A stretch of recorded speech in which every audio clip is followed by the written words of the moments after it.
How do you handle that when you get called about a potential job opening and a coach may be moving?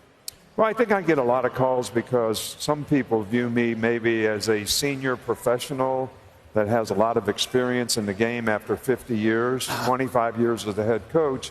So as a person, as a human being, you want to help everybody you can. You know, I'm kind of in this for the betterment of the game, really for the players. And coaches impact players. Administrators impact players. So anyone who calls me, whether it's a player, a coach, an administrator, I try to do the best I can to give them the best information to make the best decisions for the betterment of the game. The first thing I ask a coach, if he's contemplating changing jobs, is, what do you want to do? And I want them to follow their heart in terms of what they want to accomplish and what they want to do. I never tell anybody what they should do. I just try to bring some thought into it so that they can make a good decision for themselves and their family and their future. What did you think he was I know you talked with him quite a bit. What did you think he was contemplating? Was he close? Did you think he was going to stay at Ole Miss, or was it all along, was it LSU? No, I think he was very confused. And I think this is a difficult circumstance to be in. I've been in this situation before where you finish the season, you want to stay with your team, you want to coach them, whether it's in a bowl game or the playoffs or whatever it is, but you feel like you owe it to yourself and your family to at least look at other opportunities and consider them and see if they think that's a better situation for you in the future. And based on the way the calendar is, that never fits together correctly. You said the calendar. I saw Bob Chesney coach his team last night. I saw John Summerall coach his team last night. Why is that different from Ole Miss? Because those people got together and said, this is not going to be a problem. Wow. No, we're going to let them coach, or they're going to do whatever they do. That's the way I always did it when I had assistant coaches who left. I mean, Kirby left right after we won the SEC championship and we're going to the playoffs. I said, okay, you can go these days and do this, and you can go to the bowl game. Here's when we're going to practice. Here's when I expect you to be here. But never a problem. You did tell Lane to leave after the semifinal against Washington. Remember, you were getting ready and Sark took over the play calling. There was that one example, but other than that, I mean, it's... Well, but, you know, that was a situation where, you know, Lane was struggling to handle taking a new job, hiring a new staff, recruiting new players at a new place, which was Florida Atlantic, and doing his job at LSU the way the players and the rest of the staff thought he should. So we mutually agreed that it would be better for him just to move on.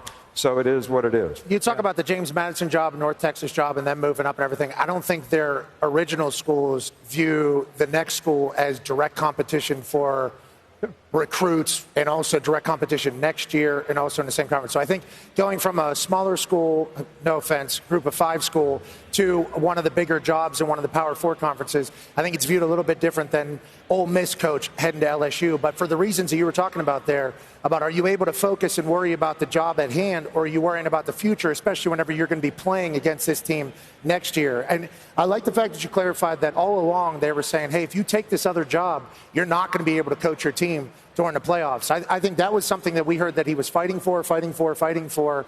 And in theory, I guess it makes sense. But in the reality of the situation, I don't know if LSU wanted him to do that either. Now, granted, if he's just parading around as the next LSU coach and recruiting all his own players to go there, I think obviously that's a nightmare, which is certainly possible. So I think it was nasty. And if you ask all the old college football people, especially around here, it seemingly was inevitable that he was going to go to LSU, is what everybody kind of was saying. Yeah. I was just holding on hope that he'd build his own kind of road down there at Ole Miss.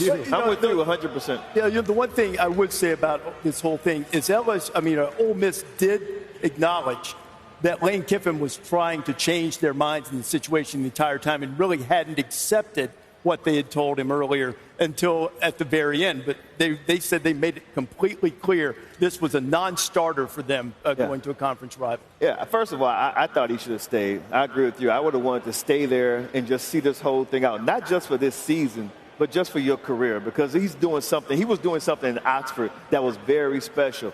And speaking with players and communicating with administrators down there in Oxford, they're just glad that it's all over. It was a lot. It was excessive. And now they have clear vision. They know who their coach is. They're looking forward to the college football playoff. Yeah, Charlie Weiss coming back, which is great. So this is good for them from the standpoint that did they want him to coach? If the guy's leaving, I heard that the players' committee was like very emotional and like, if you're not going to stay here, then let's just see who our coach is going to be. They really wanted their assistant coaches to coach them, and he poached some of those guys and took them to LSU with them. But now they have clear vision. They know who their coach is, and they're happy down there. You know, I think it's normal for coaches to be paranoid. I think it's normal for administrators to be paranoid. I think anybody that competes against anybody. Yeah. But we sat in 2015. Kirby was going to Georgia, Schumann was going with him, and Mel Tucker was going with him. So I'm sitting in the defensive room getting ready to play the national championship game against Clemson.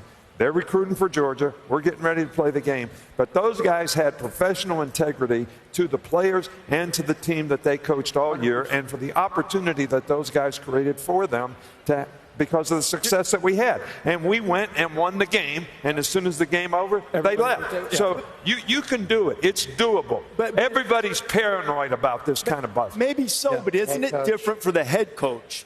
As opposed, the head coach leaving as opposed to an assistant leaving. There's a never-ending one of these, about it all, which is why it was a no-win situation. You told me yesterday, staying with his team and maybe going to win it all, I think everybody would have been understanding and happy for, which is what we were telling him publicly and privately, personally, was doing that. I think a lot of people were.